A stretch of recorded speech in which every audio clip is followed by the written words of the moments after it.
السلام علیکم ورحمۃ اللہ وبرکاتہ جی دوستو، آپ کے کیا چال ہیں؟ ٹھیک ٹھاک ہے؟ خوش ہیں؟ طبیعت ہے ٹھیک ہے؟ آپ دیکھ رہے ہیں ہمارا یوٹیوب چینل۔ آج کی ویڈیو میں بات کریں گے کہ امرود کے بوٹے کو، امرود کے پودوں کو ابھی کس چیز کی ضرورت ہے۔ جیسا کہ آپ دیکھ سکتے ہیں ماشاءاللہ یہ سردیوں کا پھل ہے اور بہترین۔ ابھی یہ چھوٹا ہے، کچھ یہ جو پہلے والا ہے یہ بڑا ہے، اور آگے اس نے پھر جا کے موسم بہار میں گرمیوں کا پھل بھی اٹھانا ہے۔ تو ابھی آپ نے اس کی کیئر کیسے کرنی ہے؟ تو سب سے پہلے آپ یہ کریں، یہ دکھاتا ہوں میں آپ کو۔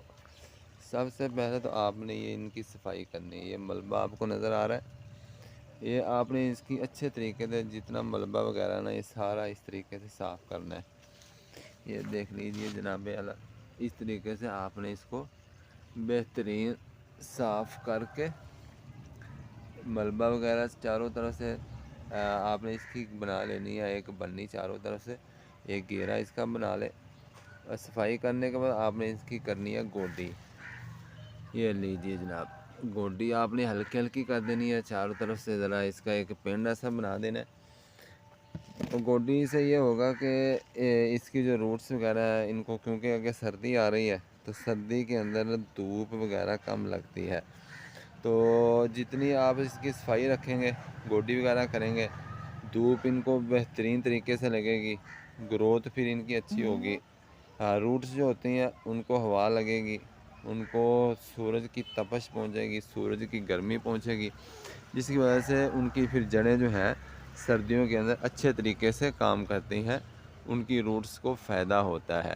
تو اس طریقے سے آپ اپنے پودوں کی ذرا حفاظت کریں، گوڈی کریں، اور اس کے بعد آپ نے کیا کرنا ہے وہ بھی میں آپ کو بتاتا ہوں جناب۔ آئیے، تو محترم، گوڈی کرنے کے بعد آپ نے اس کو اچھے طریقے سے پانی دے دینا ہے جناب۔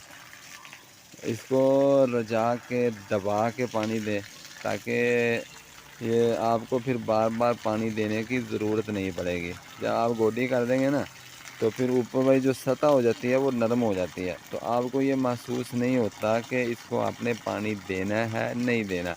جب آپ اس کی گوڈی کر دیتے ہیں تو پھر آپ کو نظر آتا ہے یہ مٹی جو ہے اس کی نم ہے، زرخیز ہے، خشک نہیں ہوئی، تر وتر کے اندر آپ کو نظر آتی ہے۔ جب اس کی سطح ہو جاتی ہے نا اوپر سے ذرا سخت، آپ اس کی گوڈی نہیں کرتے، تو آپ کو یہ محسوس ہوتا ہے کہ ہم اس کو بار بار پانی دیں، بار بار پانی دیں۔ تو یہ جو آپ گوڈی کریں گے تو اس کا ایک فائدہ یہ بھی ہوگا کہ آپ کو یہ گنجائش نہیں نظر آئے گی پانی کی، تو آپ کو بار بار پانی نہیں لگانا پڑے گا۔ تو ان چیزوں کے اوپر عمل کریں انشاءاللہ، اور بھائی کو دعاؤں میں یاد رکھیں انشاءاللہ۔ ملیں گے نیکسٹ ویڈیو میں۔ اگر ویڈیو اچھی لگے تو یار لائک ضرور ٹھوک دیا کریں۔ اللہ آپ کو خوش رکھے، آباد رکھے، شاد رکھے، ہنستے رہے، مسکراتے رہیں، بھائی کو دعاؤں میں یاد رکھیں۔ اللہ حافظ، السلام۔